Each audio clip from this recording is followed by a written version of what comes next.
بسم الله الرحمن الرحیم.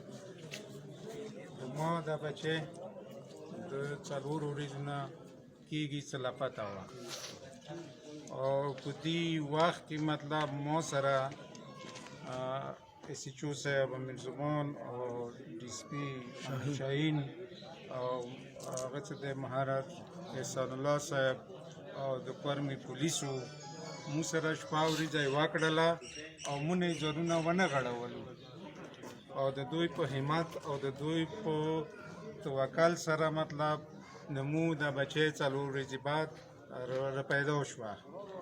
زه د کورمي پولیسو څخه او د دغو افسرانو څخه ډیره شکریه ادا کوم چې موږ په هر وخت کې په ګاډي فرهنګ کړي وو او موږ منډې تړې والي دوی مونږ ځانونه ونه غړولو یعنې موږ قرباني ویر کړه.